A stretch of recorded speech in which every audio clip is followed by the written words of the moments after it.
আজকে আপনাদের একটি মেজ বক্স এবং একটি টেপ দিয়ে একটি বাজি তৈরি করে দেখাবো যে বাজিতে কোনো ফিউজ লাগবে না।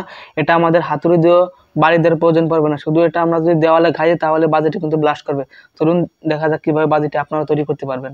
সর্বপ্রথম আমাদের একটি মেজ বক্স নিতে হবে। মেজ বক্সের সাইডে যে কালো অংশটা সেটা আমাদের কাঁচি দিয়ে কেটে নিতে হবে। কাঁচি দিয়ে কাটা হয়ে গেলে সাইডে যে কালো অংশটুকু সেটা আমাদের ভিতরের দিক দিয়ে এটাকে গোল করে পেঁচায় নিতে হবে। পেঁচানো হয়ে গেলে আমাদের এই মুখ বরাবর একটা টেপ মারি দিতে হবে।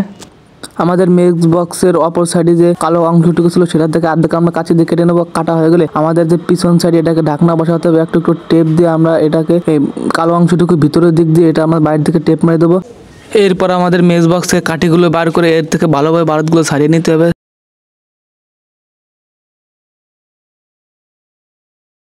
কাঠি থেকে বারুদগুলো ছাড়ানো হয়ে গেলে আমাদের যে কাঙ্ক্ষিত বক্সটি ছিল সেটার ভেতরে আমরা ভালো করে জাতি সবগুলো বারুদকে ভরে দেবো। এরপর যে আমাদের মেজ বক্সটা ছিল তার সাইডে কালো আরেকটা অংশ ছিল, সেটার অর্ধেক কিন্তু আমরা নিচের পাটে লাগিয়েছিলাম। যে বাকি আরেক অংশটুকু ছিল সেটা আমরা কাঁচি দিয়ে কাটে গোল করে কালো অংশটুকু ভিতরে দিয়ে ভালোভাবে টেপ মার দিতে হবে। এটা যত ভালোভাবে টেপ মারবেন তত কিন্তু বাজিটি তত জোরে ব্লাস্ট করবে। অবশ্যই খেয়াল রাখতে হবে টেপটা যেন ভালোভাবে টাইট করে মারা হয়, তা না হলে কিন্তু পরবর্তীতে আপনাদের এটাকে বাড়ি দিয়ে ফাটানো লাগবে। চলুন বাজিটি টেস্ট করা যাক। আমাদের সে কাঙ্ক্ষিত বাজিটি তৈরি হয়ে গেছে, দেখতে পাচ্ছেন। দেখি চলুন এটা কাজ করে কিনা।